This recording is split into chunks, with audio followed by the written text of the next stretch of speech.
وبرکاتہ. ہم کرتے ہیں اسٹارٹ. ٹھیک ہے, باقی آن لائن جو اسٹوڈنٹس ہیں وہ آتے رہیں ساتھ ساتھ اور کلاس جوائن کرتے رہیں. تو اس سے پہلے ہم نے جس آیت پر, جس صورت پر لیکچر جو تھے وہ تیار کیے تھے وہ تھا آیت الکرسی. قرآن پاک کی سب سے بڑی آیت تھی. آج ہم نے جس کورس کا آغاز کرنا ہے وہ ہے سورۃ کوثر, یعنی قرآن پاک کی مشہور ترین چھوٹی سورت, کہ قرآن پاک کی سب سے جو ہے وہ چھوٹی سورت ہے اور بہت مشہور اور معروف ہے. اللہ تعالیٰ کی کتاب کی سب سے مختصر سورت طیبہ ہے. اس بابرکت سورت کی صرف 3 آیات ہیں, 12 کلمات اور 42 حروف ہیں.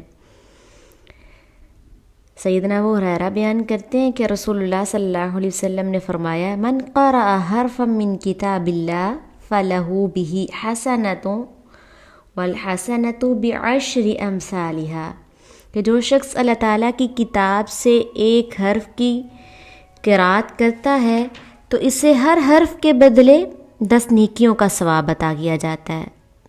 آپ نے بہت پہلے بھی یہ سنا ہے کہ ایک حرف پر 10 نیکیاں ملتی ہیں. تو اس نبی صلی اللہ علیہ وسلم کے فرمان کے مطابق سورۃ کوثر کی ایک مرتبہ تلاوت کرنے والے خوش قسمت مسلمان کے نامہ اعمال میں 420 نیکیوں کا ثواب لکھ دیا جاتا ہے. 42 حروف ہے نا, تو ہر حرف پہ 10 نیکیاں. تو یہ سورت مبارکہ کے الفاظ اور حروف کے اعتبار سے مختصر ہونے کے باوجود اس کے معنی, مفاہیم اور موضوعات کے لحاظ سے بڑی اہم اور جامع صورت ہے. تو ہم انشاءاللہ تعالی کئی لیکچرز میں اس صورت کے تشریحات, توضیحات پیش کرنے چاہیں گے. اللہ تعالی قرآن و سنت کے مطابق بیان کرنے اور آپ کو توجہ سے سننے اور ہم سب کو اس کے احکام پر عمل کی سعادت نصیب فرمائے, آمین. تو ہم سٹارٹ کرتے ہیں. رب اشرح لی صدری ویسر لی امری واحلل عقدۃ من لسانی یفقہوا قولی رب زدنی علما اللہم ربنا زدنا علما. اللہ تعالی ہم سب کے علم میں, عمل میں برکت عطا فرمائے.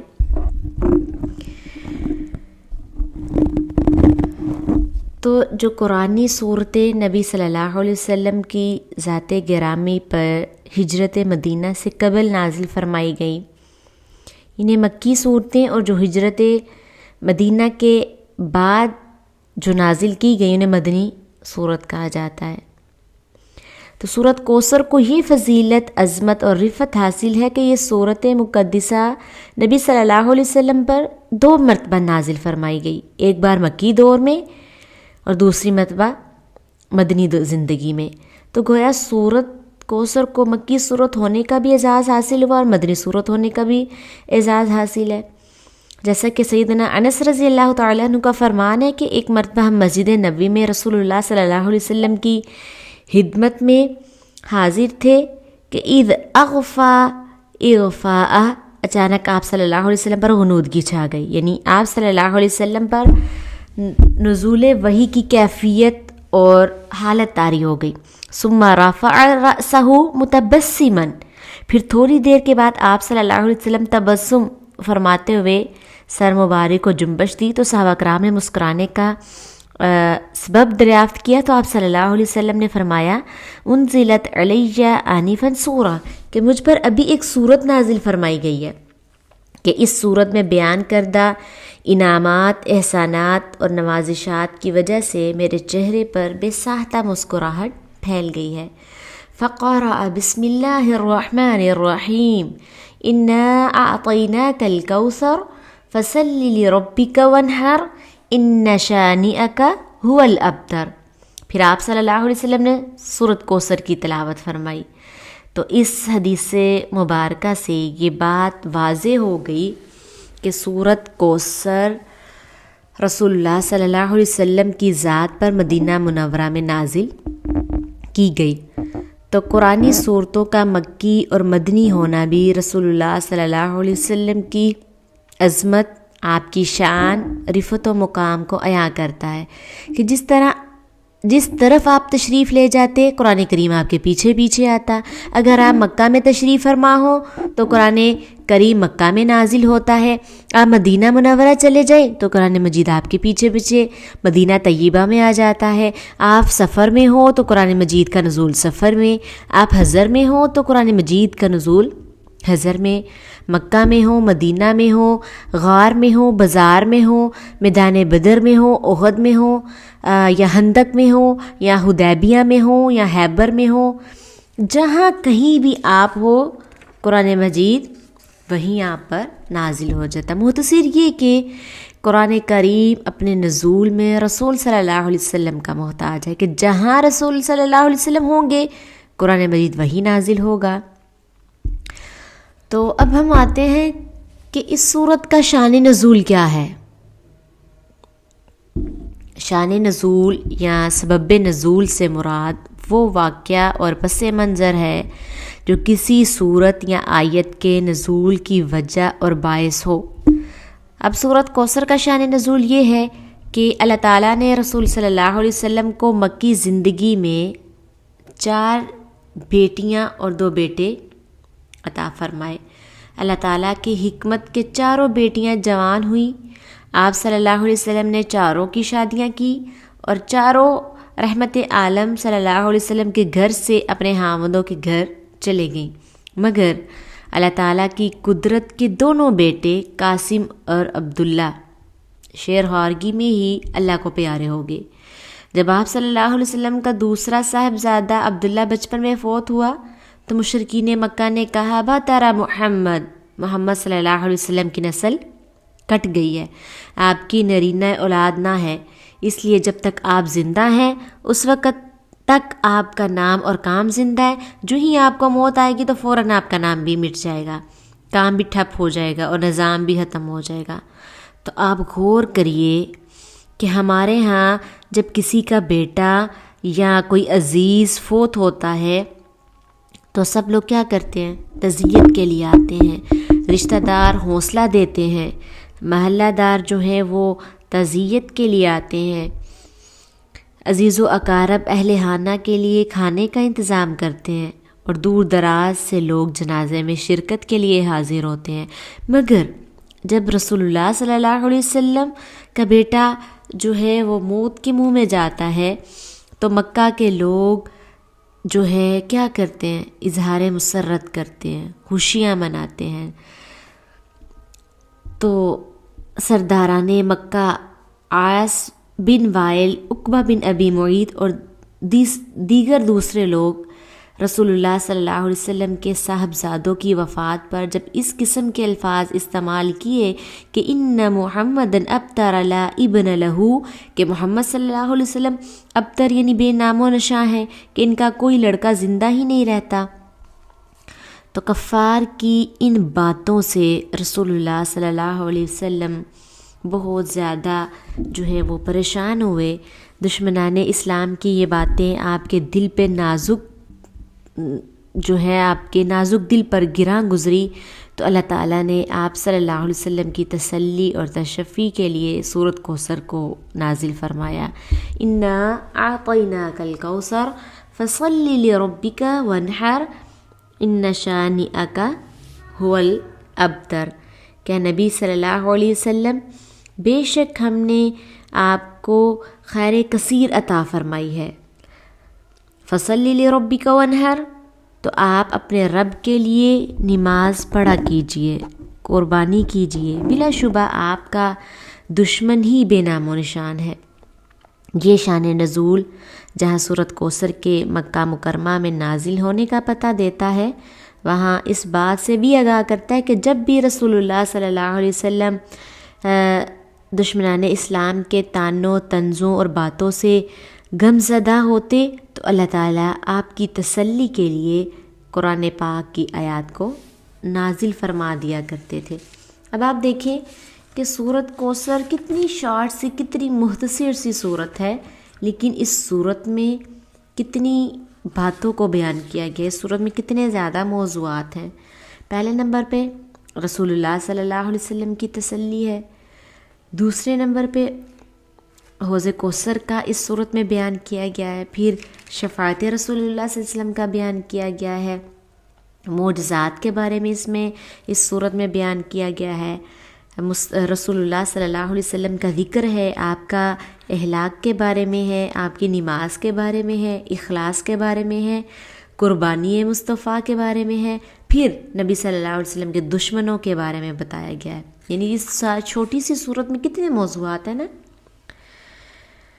تو میں بات کر رہی تھی کہ جہاں جہاں نبی صلی اللہ علیہ وسلم غم زدہ ہوتے، وہیں اللہ تعالیٰ قرآن پاک کی آیات کو نازل فرما دیتے۔ اب نبی صلی اللہ علیہ وسلم کی حیات مبارکہ کے مکی دور میں کئی ایسے موقع آئے کہ کفار مکہ نے آپ صلی اللہ علیہ وسلم کو ستایا، پریشان کیا، مذاق کا نشانہ بنایا اور آپ کی ذات گرامی پر تنقید کے تیر برسائے۔ تو اللہ تعالیٰ نے آپ صلی اللہ علیہ وسلم کے زخمی دل پر قرآنی آیات سے مرہم پٹی فرمائی۔ قرآن کے متعدد مقامات پر جو اسلام کے دشمن ہیں، انہوں نے رسول اللہ صلی اللہ علیہ وسلم پر اعتراضات، الزامات کا ذکر کر کے واضح الفاظ میں تردید کی گئی ہے قرآن پاک میں، اور رسول اللہ صلی اللہ علیہ وسلم کی تسلی اور تشفیع کا مضمون بیان کیا گیا ہے۔ اب آپ دیکھیں، مشرکین مکہ اپنی ضد، ہٹ درمی، تعصب کی بنا پر آپ صلی اللہ علیہ وسلم کو سچا رسول ماننے کے لیے تیار نہ تھے۔ وہ کہتے تھے کہ محمد صلی اللہ علیہ وسلم کے پاس دولت ہے، نہ سرمایہ ہے، نہ چدراہٹ ہے، نہ سرداری ہے، اور قوم قبیلے کی اکثریت بھی اس کے ساتھ نہیں ہے۔ وہ آپ صلی اللہ علیہ وسلم کی نبوت، رسالت کا واضح الفاظ میں انکار کرتے ہوئے بار بار اعلان کرتے تھے، وَيَقُولُ الَّذِينَ كَفَرُوا لَسْتَ مُرْسَلًا، اور کافر کہتے ہیں کہ تم اللہ تعالیٰ کے رسول نہیں ہو۔ آپ حالات کی سنگینی اور کافروں کے اذیت کے طریقے کا اندازہ فرمائیں کہ رسول اللہ صلی اللہ علیہ وسلم کو کوئی کہتا جادوگر ہے، کوئی بکواس کرتا کہ پاگل ہے، کسی کے زبان پر الفاظ کہ یہ مجنون اور دیوانہ ہے، نعوذ باللہ۔ ہر سب مل کر یہ نعرہ لگاتے ہیں کہ اے محمد صلی اللہ علیہ وسلم تو اللہ کا رسول نہیں ہے۔ تو آپ غور کریں، تصور فرمائیں کہ رسول صلی اللہ علیہ وسلم کے نازک دل پر کیا گزرتی ہوگی۔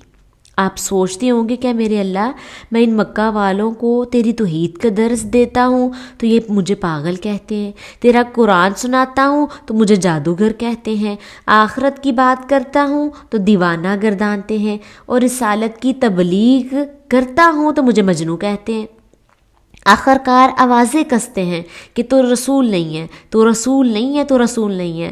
تو ان اذیت ناک، تکلیف دہ اور پریشان کن حالات میں ایک دن اللہ تعالیٰ کی رحمت جوش میں آتی ہے، تو حکم ہوتا ہے یا جبریل، تو جبریل عرض کرتے ہیں لبیک یا رب جلیل۔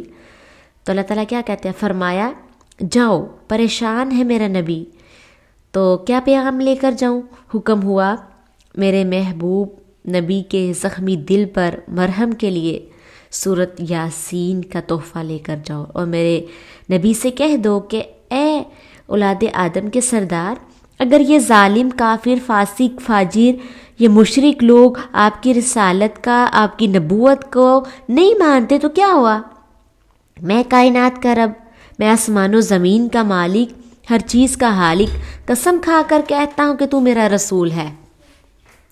فرمایا یاسین والقرآن الحکیم انک لمن المرسلین،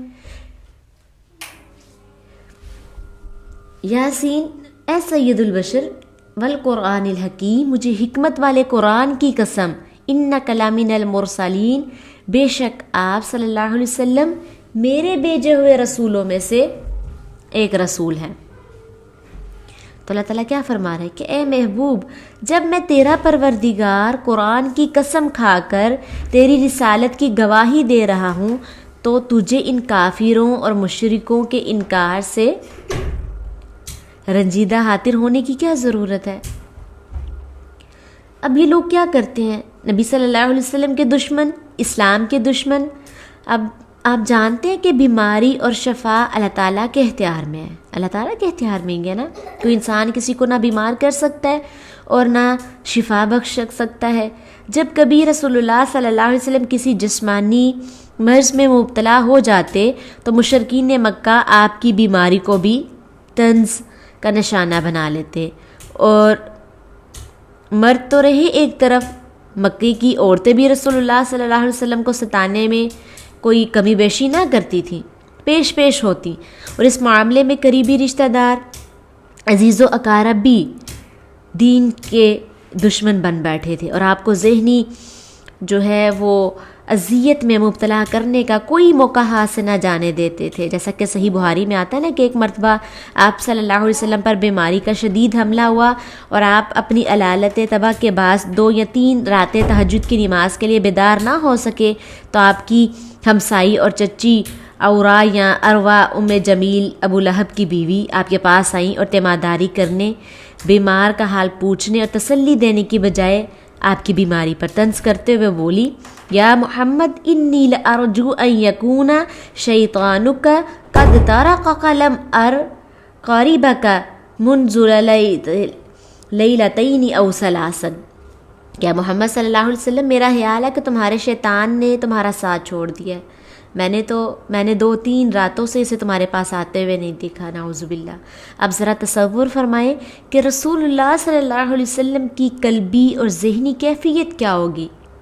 عام معاشرتی اصول تو یہ ہے کہ جب ہمسایہ بیمار ہو تو اس کی تیمارداری کی جاتی ہے، اس کو حوصلہ دیا جاتا ہے، اس کے علاج کے لیے معالج بلوایا جاتا ہے، ادویات کا بندوبست کیا جاتا ہے، اخراجات اگر کسی کے پاس نہ ہو تو فراہم کیے جاتے ہیں، اور ہر طریقے سے بیمار کو مطمئن کرنے کی کوشش کی جاتی ہے. مگر یہاں کیا ہے؟ ہمسائی، اور وہ بھی چچی، نبی صلی اللہ علیہ وسلم کے گھر آتی ہے اور طنزیہ انداز اور مزاحانہ طریقے پر آپ سے ہم کلام ہو کر پوچھتی ہے کہ اے محمد، وہ تمہارے ساتھی شیطان یعنی جبرائیل جو تمہارے پاس آیا کرتا تھا کئی دنوں سے نظر نہیں آیا، کہیں وہ تمہارا ساتھ تو نہیں چھوڑ گیا؟ کیا اب تم اکیلے رہ گئے ہو؟ اور ہاں، نیا دین بنانے والوں کا انجام ایسا ہی ہوتا ہے. استغفر اللہ. تو رسول اللہ صلی اللہ علیہ وسلم پہلے ہی اپنی بیماری کی وجہ سے پریشان اور غمزدہ تھے. اپنی چچی کی ان باتوں سے مزید افسردہ اور غمگین ہوئے تو اللہ تعالیٰ نے آپ کی حوصلہ مندی اور تسلی کے لیے سورۃ ضحیٰ کی آیات جو ہیں وہ نازل فرما دی. والضحیٰ واللیل اذا سجا، قسم ہے چاشت کے وقت کی اور قسم ہے رات کی جب وہ سکون سے چھا جائے. ما ودعک ربک وما کلا، کہ آپ کے پروردگار نے آپ کو اکیلا نہیں چھوڑا اور نہ ہی وہ آپ سے ناراض ہوا ہے. وَلَلْآخِرَةُ خَيْرٌ لَكَ مِنَ الْأُولَى، اور آپ کے لیے آئندہ دور ابتدائی دور سے یقیناً بہتر ہے. وَلَسَوْفَ يُعْطِيكَ رَبُّكَ فَتَرْضَىٰ، اور آپ کا رب آپ کو جلد ہی اتنا کچھ عطا فرمائے گا کہ آپ خوش ہو جائیں گے. فَتَرْضَىٰ، آپ راضی ہو جائیں گے.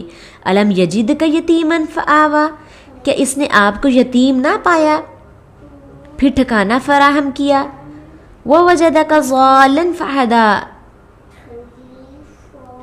اور آپ کو مفلس پایا تو مالدار کر دیا.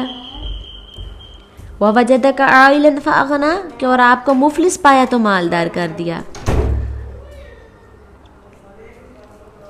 فَأَمَّا الْيَتِيمَ فَلَا تَقْهَرْ، لہٰذا آپ کسی یتیم پر سختی نہ کیجیے. وَأَمَّا السَّائِلَ فَلَا تَنْهَرْ وَأَمَّا بِنِعْمَةِ رَبِّكَ فَحَدِّثْ، اور کسی سائل کو نہ جھڑکیے اور آپ اپنے رب کی نعمت کا ذکر فرمایا کیجیے. تو اس صورت مبارکہ کا ایک ایک لفظ رسول اللہ صلی اللہ علیہ وسلم کی تسلی کا موضوع بیان کر رہا ہے، اور آپ صلی اللہ علیہ وسلم پر اللہ تعالیٰ کے احسانات، انعامات اور نوازشات کا تذکرہ کر رہا ہے کہ یہی بات سورۃ کوثر میں دوسرے انداز سے بیان فرمائی گئی کہ اے میرے محبوب، اے میرے نبی، ہم نے آپ کو خیر کثیر یعنی ہر چیز کی کثرت عطا فرما دی ہے۔ آپ ان کافروں کی باتوں پر افسوس نہ کرے، غمزدہ نہ ہو، ازردہ نہ ہو، بلکہ اللہ تعالیٰ کی نعمتوں کو یاد کر کے اس کا شکریہ ادا کیا کریں۔ اور شکرانے کی صورت یہ ہے کہ آپ اپنے رب کے لیے نماز پڑھیں، اللہ تعالیٰ کے نام کی قربانی دیں اور اپنے حاسدوں، مخالفوں، دشمنوں کے کسی اعتراض اور الزام کا جواب نہ دیں۔ میں آپ سے وعدہ کرتا ہوں کہ آپ کا نام قیامت تک بلکہ حشر و جنت میں بھی زندہ رہے گا اور آپ کے دشمنوں کو بے نشان کر دیا جائے گا۔ اب آپ دیکھیں اس صورت میں ابو لہب کی مذمت کی گئی۔ ابو لہب کا نام تو آپ نے کئی بار سن رکھا ہے کہ رسول اللہ صلی اللہ علیہ وسلم کی مکی زندگی میں یہ آپ کا بڑا دشمن، مخالف اور حاسد تھا۔ یہ کوئی عام آدمی نہیں تھا بلکہ آپ صلی اللہ علیہ وسلم کا حقیقی چچا تھا۔ نہایت درجہ حسین و جمیل تھا، اس کے رخسار سرخ سیب کی طرح دمکتے تھے، اسی وجہ سے اس کی کنیت ابو لہب یعنی شعلے مارنے والا رکھی گئی۔ ابو لہب کا مطلب ہے شعلے مارنے والا۔ تو اس کا اصل نام عبد العزیٰ تھا۔ یہ رسول صلی اللہ علیہ وسلم کا چچا ہونے کے علاوہ آپ کا ہمسایہ بھی تھا۔ آپ صلی اللہ علیہ وسلم کے مکان اور اس کی رہائش کے درمیان صرف ایک دیوار حائل تھی۔ تو رسول صلی اللہ علیہ وسلم نے نزول وحی کے بعد جب سرزمین مکہ میں توحید کی دعوت کا آغاز فرمایا تو اسی بدبخت نے آپ صلی اللہ علیہ وسلم کی سب سے زیادہ مخالفت کی۔ اسلام اور صاحب اسلام سے اتنا بغض اور عناد تھا کہ اکثر اوقات آپ کے پیچھے لگا رہتا اور ہر جگہ آپ کی تکذیب کرتا اور لوگوں کو آپ سے متنفر کرنے کی کوشش کرتا۔ تو آپ صلی اللہ علیہ وسلم کی عادت تھی کہ آپ تجارتی مراکز، بازاروں، عوامی اجتماع کی جگہوں پر تشریف لے جاتے اور لوگوں کو توحید کا درس دیتے۔ تو یہ بدبخت ہر جگہ آپ کے پیچھے پہنچ جاتا اور نبی صلی اللہ علیہ وسلم کی تقریر کے بعد چلا چلا کر اعلان کرتا کہ لوگوں، یہ محمد میرا بھتیجا ہے، یہ دیوانہ ہو گیا ہے، اس کی بات ہرگز نہ سننا بلکہ اس کے قریب بھی نہ جانا، یہ تمہیں آباء و اجداد کے دین اور مذہب سے گمراہ کرنا چاہتا ہے، اپنا مطیع بنانا چاہتا ہے۔ مختصر یہ کہ نبی صلی اللہ علیہ وسلم کی دشمنی اور مخالفت میں اس کا کردار بڑا نمایاں تھا۔ حضرت عبداللہ بن عباس رضی اللہ عنہ سے روایت ہے کہ نبی صلی اللہ علیہ وسلم کو حکم دیا گیا کہ وَأَنذِرْ عَشِيرَتَكَ الْأَقْرَبِينَ، سورہ شعراء ہے، آیت نمبر 214 ہے، اور اپنے قریبی رشتہ داروں کو ڈرائیے۔ اس ارشاد الہی کی تعمیل میں آپ صلی اللہ علیہ وسلم نے ایک جرأت مندانہ قدم اٹھاتے ہوئے کوہ صفا پر چڑھ کر یا صباحہ کی آواز لگائی۔ عرب کا دستور تھا نا کہ کسی ناگہانی آفت کے موقع پر اسی طرح کی آواز لگایا کرتے تھے۔ وہ قریش کے ایک ایک قبیلے کا نام لے کر انہیں بلایا کہ یا بنی فہر، یا بنی عدی، یا بنی عبد مناف، کیا بنی فہر، اے بنی عدی، اے عبد مناف کی اولاد۔ لوگوں نے جب رسول اللہ صلی اللہ علیہ وسلم کی زبان نے حق ترجمان سے یہ آواز سنی تو بھاگے ہوئے صفا مروائے، مطلب صفا پہاڑی کے دامن میں جمع ہو گئے۔ جو خود حاضر نہ ہو سکے انہوں نے حقیقت حال سے آگاہی کے لیے اپنے نمائندے بھیج دیے۔ تو جب سارے قریشی قبائل کے قابل ذکر اشخاص اکٹھے ہو گئے تو نبی صلی اللہ علیہ وسلم نے اونچی جگہ کھڑے ہو کر فرمایا لو اخبرتکم ان خیلا بالوادی ترید ان تغیر علیکم اکنتم مصدقیہ، اگر میں تمہیں بتلاؤں کہ اس پہاڑی کے پیچھے سے ایک لشکر تم پر حملہ آور ہونے کے لیے آ رہا ہے تو کیا تم میری تصدیق کرو گے؟ تو کیا کہتے ہیں یہ لوگ؟ قالوا نعم ما جربنا علیک الا صدقا، تمام حاضرین نے ایک ہی زبان میں جواب دیا، ہاں آپ کی زبان سے نکلنے والے ہر لفظ کی تصدیق کریں گے، کیونکہ ہم نے جب بھی تجربہ کیا ہے تو آپ کو ہمیشہ سچ بولنے والا پایا ہے، ہم نے آپ کی زبان سے کبھی جھوٹ نہیں سنا۔ تو نبی صلی اللہ علیہ وسلم سے محبت کا دعویٰ کرنے والے مسلمانوں، کیا ہم میں سے کوئی دعویٰ کر سکتا ہے کہ اس نے کبھی جھوٹ نہیں بولا؟ افسوس ہے کہ ہم نے بازاروں میں جھوٹ بولتے ہیں، گھر میں غلط بیانی کرتے ہیں، دفتر میں جھوٹ لکھتے ہیں، مسجد میں کذب بیانی سے کام لیتے ہیں اور صاف کہہ دیتے ہیں کہ جھوٹ کے بغیر تو کاروبار نہیں چلتا۔ تو ہمارے آقا صلی اللہ علیہ وسلم کا فرمان ہے کہ مومن بزدل ہو سکتا ہے، بخیل ہو سکتا ہے، مگر جو مومن ہے وہ جھوٹا نہیں ہو سکتا، اور جھوٹا ہے جو جھوٹ بولتا ہے وہ مومن نہیں ہو سکتا۔ تو اللہ تعالیٰ ہمیں ہمیشہ سچ بولنے، سچ لکھنے اور سچ کہنے کی توفیق جو ہے نصیب فرمائے۔ ہم اپنے آپ کو تو مومن کہتے ہیں مگر جھوٹ سے باز نہیں آتے، ہمیشہ جھوٹ بولتے ہیں، قدم قدم پر جھوٹ بولتے ہیں، قدم قدم پر جھوٹ کا سہارا لیتے ہیں۔ تو میں بات کر رہی تھی کہ تمام اہل مکہ نے بآواز بلند بیک زبان گواہی دی کہ ہم نے محمد صلی اللہ علیہ وسلم کی زبان سے ہمیشہ سچ ہی سنا ہے، ہم نے کبھی آپ کو جھوٹ بولتے نہ دیکھا ہے نہ سنا ہے۔ اپنی ذات، بات اور کردار کے حوالے سے سرداران قریش سے گواہی لینے کے بعد آپ صلی اللہ علیہ وسلم نے فرمایا فَإِنِّي نَذِيرٌ لَكُمْ بَيْنَ يَدَيْ عَذَابِ شَدِيدٍ، یقیناً میں تمہیں ایک سخت عذاب سے ڈرانے کے لیے بھیجا گیا ہوں۔ اگر تم نے شرک کا راستہ چھوڑ کر توحید کی راہ اپنائی تو دنیا کی کوئی طاقت تمہیں اللہ تعالیٰ کے دردناک عذاب سے نہ چھڑا سکے گی نہ بچا سکے گی۔ تو آپ صلی اللہ علیہ وسلم نے ابھی اتنی ہی بات کہی تھی کہ ابو لہب جو ہے وہ یکدم تڑپ اٹھا اور انگلی اٹھا کر اشارہ کرتے ہوئے بڑے بے ادبی اور گستاخی سے بولا تبا لکا سائر الیوم لہذا جمعتنا، کہ سارا دن تم پر ہلاکت ہو، کیا تو نے ہمیں اس بات کے لیے جمع کیا تھا؟ عبد المتین خاموش ہو جاؤ۔ تب آپ دیکھیے ظاہری بات ہے کہ حقیقی چچا کی طرف سے یہ گستاخی، بے ادبی اور جارحیت رسول اللہ صلی اللہ علیہ وسلم کی طبیعت پر ناگوار گزری۔ تو اللہ تعالیٰ نے اس گستاخ رسول کا نام لے کر اس کی تباہی، بربادی اور ہلاکت کا اعلان فرما دیا، اور آپ صلی اللہ علیہ وسلم کے غمزدہ دل پر قرآنی آیات نازل فرما کر آپ کے لیے سکون اور راحت کا سامان فراہم فرما دیا۔ پتہ وہ صورت کیا ہے؟ 30ویں پارے کی صورت ہے، پتہ ہے ہوگا، صورت لہب۔ تبت یدا ابی لہب وتب ما اغنی عنہ مالہ وما کسب سیصلی نارا ذات لہب فی جیدها حبل من مسد۔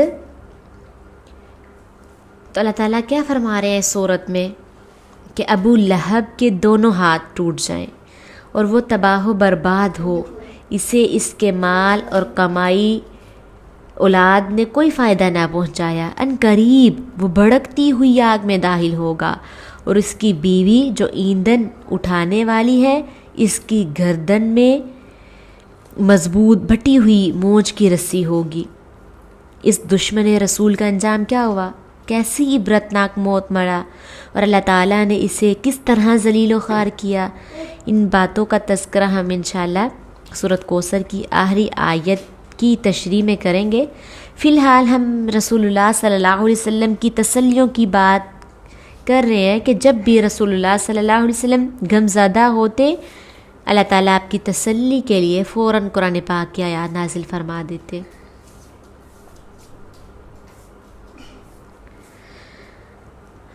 اب آپ دیکھیں کہ مقام خیرت ہے کہ بعض لوگ اسی دشمن رسول، ابدی دوزخی، مستقل جہنمی ابو لہب کے ایک عمل کو بنیاد بنا کر ہر سال ربیع الاول میں جشن میلاد مصطفیٰ منانے کا جواز فراہم کرنے کی کوشش کرتے ہیں۔ کہا یہ جاتا ہے کہ ابو لہب کی لونڈی سویبہ نے جب اسے رسول صلی اللہ علیہ وسلم کی ولادت کی اطلاع دی تو ولادت رسول کی خوشی میں ابو لہب نے سویبہ کو آزاد کر دیا، لہٰذا ابو لہب کی طرح ہمیں ہر سال ولادت رسول کا جشن منانا چاہیے۔ ٹھیک ہے، یہ دلیل دیتے ہیں وہ۔ اگر اس واقعے کو درست تسلیم کر بھی لیا جائے تو سوچنا اور غور کرنا چاہیے، کیا ابو لہب کا یہ عمل اسے دوزخ کی آگ سے دور کر سکا، عذاب الہی سے محفوظ کر سکا، اور وہ اللہ تعالیٰ کی گرفت سے بچ سکا؟ یقیناً نہیں، کیونکہ قرآن پاک میں تو واضح اس کی تباہ و بربادی کے لیے صورت نازل ہو گئی، کیونکہ قرآن حکیم فرما رہا ہے کہ اسے دکتی ہوئی آگ میں پھینکا جائے گا اور اس کا مال اور کوئی عمل اس کے کام نہ آ سکے گا۔ اب غور کریں، ایک طرف ابو لہب کا عمل ہے، دوسری طرف ابو بکر رضی اللہ عنہ کا عمل ہے۔ اسے آسان الفاظ میں یوں سمجھ لیں کہ ابو لہب نے رسول اللہ صلی اللہ علیہ وسلم کا مشن نہیں اپنایا تو قرآن آیات میں جہنمی قرار دیا گیا، جبکہ ابو بکر صدیق نے رسول اللہ صلی اللہ علیہ وسلم کی یوم ولادت پر جشن نہیں منایا بلکہ آپ کا مشن اپنایا، تو انہیں قرآنی آیات میں جنتی قرار دیا گیا۔ لہذا کامیابی کامرانی جشن منانے میں نہیں ہے بلکہ مشن اپنانے میں ہے۔ ہم اہل اسلام کو ابو لہب کا طریقہ اپنانے کی بجائے ابو بکر صدیق کا انداز اختیار کرنے کی دعوت دیتے ہیں۔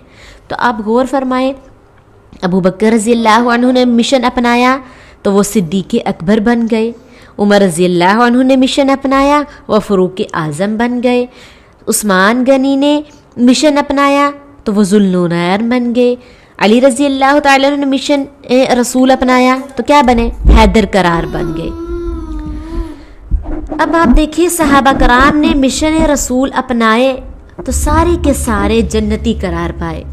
صحابہ کرام میں سے کسی ایک نے کبھی بھی ربیع الاول کے مہینے میں جشن ولادت یا جشن عید میلاد النبی نہیں منایا۔ آپ ریسرچ کر سکتے ہیں، خود ریسرچ کریں، دیکھیں کہ کس صحابہ نے کوئی جشن منایا، عید میلاد النبی منایا، بلکہ ساری زندگی رسول اللہ صلی اللہ علیہ وسلم کے مشن پر کاربند رہے، عقیدہ توحید پر قائم رہے، سنت رسول کے مطابق عمل پیرا رہے اور قرآن و حدیث کے احکام کے پابندی کرتے رہے، تو اللہ تعالیٰ نے رضی اللہ عنہم کے دل نواز قلب سے نوازا اور انہیں جنتی ہونے کا سرٹیفکیٹ عطا فرما دیا۔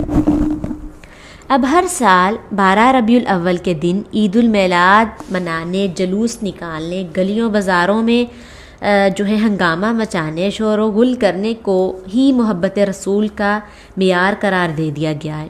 ایسا ہی ہے نا، جبکہ صحابہ کرام کو آپ صلی اللہ علیہ وسلم کے ساتھ آج کے مسلمانوں سے 1000 درجے زیادہ محبت، پیار اور الفت تھی، مگر انہوں نے محبت کا یہ انوکھا نرالا انداز نہیں اپنایا، بلکہ انہوں نے سنت رسول پر عمل کر کے حقیقی محبت کو اختیار کرنے کی کوشش کی۔ لہٰذا ہمیں بھی چاہیے کہ ہم بدعات و حرافات، غیر مسنون افعال و حرکات کی بجائے قرآن و حدیث کے مطابق زندگی گزارنے کی کوشش کریں، اور ہمارا عقیدہ اور عمل یہ ہونا چاہیے کہ ہم اللہ اور اس کے رسول کے مطابق چلیں۔ اللہ تعالی ہم سب کو رسول اللہ صلی اللہ علیہ وسلم کی ہر ادا کو اپنانے کی سعادت نصیب فرمائے۔ اب آپ دیکھیں، نبی صلی اللہ علیہ وسلم کی ذات پر بھی کفار مکہ نے اعتراضات جو ہے وہ کیے۔ رسول اللہ صلی اللہ علیہ وسلم کے دشمن اور مخالفین اسلام نے رسول اللہ صلی اللہ علیہ وسلم کی ذات گرامی پر جو اعتراضات کیے، ان میں ایک اہم اعتراض آپ صلی اللہ علیہ وسلم کی ذات اور شخصیت کے بارے میں بھی تھا۔ جب آپ صلی اللہ علیہ وسلم نے اہل مکہ کے سامنے اعلان کیا کہ اللہ تعالیٰ کی طرف سے مجھ پر وحی نازل کی جاتی ہے، اللہ کا فرشتہ میرے پاس اس کا پیغام لے کر آتا ہے، اللہ تعالیٰ کی طرف سے مجھ پر نازل کیے جانے والے کلام کو قرآن مجید کہا جاتا ہے، تو انہوں نے آپ کی ذات گرامی پر یہ اعتراض جڑ دیا کہ اللہ تعالیٰ کو قرآن کریم نازل کرنے، اپنا رسول بنانے، نبوت کے منصب پر فائز کرنے کے لیے آپ جیسا یتیم ہی نظر آیا تھا۔ اولاً تو کسی کو نبی اور رسول بنانے کی ضرورت ہی نہیں تھی۔ اگر اللہ تعالیٰ نے ضرور ہی کسی پر قرآن کریم کا نازل کرنا تھا تو مکہ کے رئیس ولید بن مغیرہ اور طائف کے شہزادے عروہ بن مسعود کے ہوتے ہوئے کسی دوسرے پر وحی نازل کرنے کی کیا ضرورت تھی؟ وہ نبی صلی اللہ علیہ وسلم کو یتیمی کی وجہ سے ایسے کہتے، غریب ہونے کی وجہ سے ایسے کہتے، اور نبی صلی اللہ علیہ وسلم کوئی پڑھے لکھے نہیں تھے، اس وجہ سے ایسے کہتے۔ انہیں اگر منصب نبوت پر فائز کیا جاتا تو شاید ہم تسلیم کر لیتے، مگر ایسا شخص محمد صلی اللہ علیہ وسلم جو یتیم پیدا ہوا ہے، جس کے پاس مال و دولت نام کی کوئی چیز موجود نہیں ہے، وہ اپنے قبیلے اور خاندان کا سربراہ بھی نہیں ہے، بھلا وہ اللہ تعالیٰ کا رسول، نبی اور پیغمبر کیسے ہو سکتا ہے؟ تو قرآن کریم کفار مکہ کا اعتراض نقل کرتے ہوئے فرماتا ہے وَقَالُوا لَوْلَا نُزِّلَ هَذَا الْقُرْآنُ عَلَى رَجُلٍ مِّنَ الْقَرْيَتَيْنِ عَظِيمٍ، اور کافروں نے کہا یہ قرآن 2 شہروں میں سے کسی بڑے آدمی پر نازل کیوں نہیں کیا گیا۔ سورۃ زخرف آیت نمبر 31 ہے کہ نبی صلی اللہ علیہ وسلم کو کفار مکہ کے اس اعتراض سے بھی بڑا دلی صدمہ ہوا۔ تو اللہ تعالیٰ نے آپ کی تسلی کے لیے، حوصلہ مندی کے لیے قرآن کریم کی آیات نازل فرمائی اور واضح فرمایا کہ نبوت اور رسالت تو بڑی اعلیٰ اور افضل اور عظیم نعمت ہے۔ اللہ تعالیٰ تو عام نعمتوں کی تقسیم میں بھی کسی کے مشورے کا پابند نہیں ہے، وہ جسے جو چاہے، جتنا چاہے، جب چاہے، کوئی بڑے سے بڑا بھی اس کی تقسیم میں دخل اندازی کر سکتا نہیں ہے۔ اور نبوت اور رسالت اللہ تعالیٰ کی خاص رحمت، خصوصی انعام ہے، اسے عطا فرمانے میں اللہ تعالیٰ کو کفار مکہ کے خیالات اور جذبات کا خیال رکھنے کی ضرورت نہیں ہے۔ سورۃ زخرف آیت نمبر 32 میں اللہ تعالیٰ فرماتے ہیں اَهُمْ يَقْسِمُونَ رَحْمَةَ رَبِّكَ نَحْنُ قَسَمْنَا بَيْنَهُمْ مَعِيشَتَهُمْ فِي الْحَيَاةِ الدُّنْيَا وَرَفَعْنَا بَعْضَهُمْ فَوْقَ بَعْضٍ درجات۔ کیا نبی صلی اللہ علیہ وسلم، کیا تیرے رب کی رحمت کو تقسیم کرنے والے یہ لوگ ہیں؟ دنیا کی زندگی میں ان کا سامان زیز تو ان کے درمیان ہم نے تقسیم کیا ہے، اور کچھ لوگوں کو دوسروں پر بدر جہاں فوقیت بھی عطا فرمائی ہے۔ بعض تفسیری روایات میں ہے کہ سردار مکہ ولید بن مغیرہ نے خود اپنی زبانی نبی صلی اللہ علیہ وسلم سے یہ بات کہی تھی لَوْ كَانَتِ النَّبُوَّةُ حَقًّا لَكُنْتُ أَوْلَىٰ بِهَا مِنْكَ لِأَنِّي أَكْبَرُ مِنْكَ سِنًّا وَأَكْثَرُ مِنْكَ مَالًا، اگرچہ نبوت کا کچھ حقیقت ہوتی تو میں آپ سے نبوت کا زیادہ حقدار تھا، کیونکہ نبی صلی اللہ علیہ وسلم، کیونکہ میں عمر سے آپ سے بڑا ہوں اور آپ سے زیادہ مالدار بھی ہوں۔ تو ظاہری بات ہے کہ ان باتوں سے رسول اللہ صلی اللہ علیہ وسلم جو ہیں وہ غم زدہ ہوئے، تو اللہ تعالیٰ نے کافروں کے اقوال نقل کر کے ان کا جواب سورۃ انعام آیت نمبر 124 124 میں فرما دیا۔ کیا فرماتے ہیں اللہ تعالیٰ؟ اللہ رب العزت فرماتے ہیں اور جب ان کے پاس کوئی نشانی آتی ہے وَإِذَا جَاءَتْهُمْ آیَةٌ، اور جب ان کے پاس کوئی نشانی آتی ہے قالوا، تو وہ کہتے ہیں لن نؤمن حتى نؤتى مثل ما اوتي، کہ ہم اس پر ہرگز نہیں ایمان لائیں گے جب تک ہمیں بھی وہی کچھ نہ دیا جائے جو اللہ تعالیٰ نے رسولوں کو دیا ہے۔ اعلم حیث یجعل رسالتہ سیصیب الذین اجرموا صغار عند اللہ وعذاب شدید بما کانوا یمکرون، یعنی ہم پر بھی وہی نازل ہو اور ہمیں بھی نبوت کا منصب عطا فرما دیا جائے۔ تو حقیقت یہ ہے کہ اللہ تعالیٰ ہی بہتر جانتا ہے کہ وہ اپنی پیغام رسانی رسالت کو کہاں رکھے، اور جن لوگوں نے جرائم کا ارتکاب کیا تو ان قریب انہیں اللہ تعالیٰ کے ہاں ذلت پہنچے گی اور سخت عذاب دیا جائے گا، اور اس وجہ سے جو وہ مکر و فریب کیا کرتے ہیں۔ اب آپ دیکھیں کہ اس آیت میں رسول اللہ صلی اللہ علیہ وسلم کی تسلی کا مضمون بیان کیا گیا ہے، اور اس بات کی وضاحت کی گئی ہے کہ نبوت اور رسالت مالداری، حسن و جمال، دولت اور دنیاوی جاہ و جلال کی وجہ سے نصیب نہیں ہوتی، بلکہ یہ اللہ تعالیٰ کی خاص نعمت ہے، وہ جس کو چاہے کسی بھی نعمت سے نواز دے۔